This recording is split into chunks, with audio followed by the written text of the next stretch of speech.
नमस्कार प्रेक्षकांनो, स्वागत आहे आपल्या मराठी यूट्यूब चॅनलवर. आज आपण पाहणार आहोत नारळी पौर्णिमा संपूर्ण माहिती. नारळी पौर्णिमा हा महाराष्ट्रातील विशेषतः कोकण आणि समुद्रकिनारी भागातील एक महत्त्वाचा सण आहे. हा सण श्रावण पौर्णिमेला साजरा केला जातो.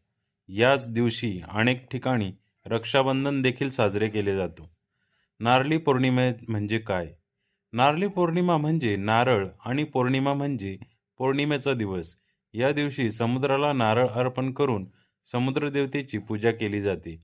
विशेषतः कोळी समाजासाठी हा सण अत्यंत महत्त्वाचा आहे.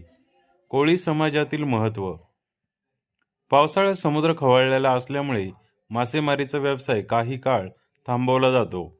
नारळी पौर्णिमेनंतर समुद्र शांत होईल आणि पुन्हा मासेमारीला सुरुवात करता येईल अशी पारंपरिक श्रद्धा आहे.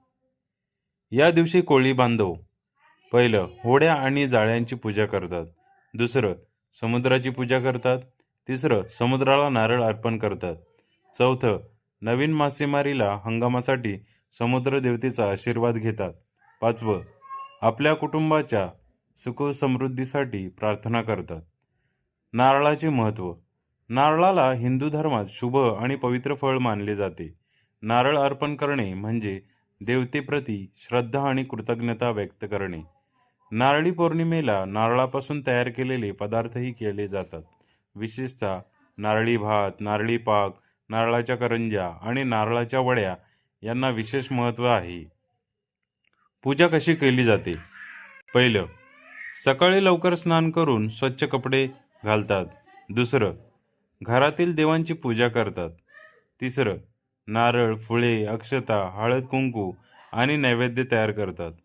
चौथं, समुद्रकिनारी किंवा नदीकाठी जाऊन पूजा केली जाते.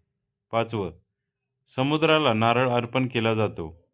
सहावं, समुद्र देवतेकडे सुरक्षितता, भरभराट आणि चांगल्या मासेमारीसाठी प्रार्थना केली जाते. धार्मिक आणि सांस्कृतिक संदेश.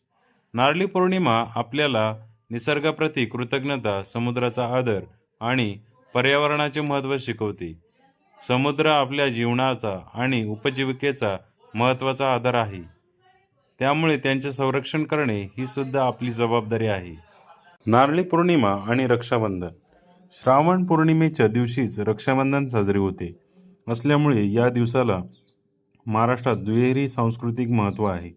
बहीण भावाच्या मनगटावर राखी बांधते आणि भाऊ तिच्या रक्षणाचे, संरक्षणाचे व प्रेमाचे प्रतीक म्हणून भेट देतो. थोडक्यात नारळी पौर्णिमा म्हणजे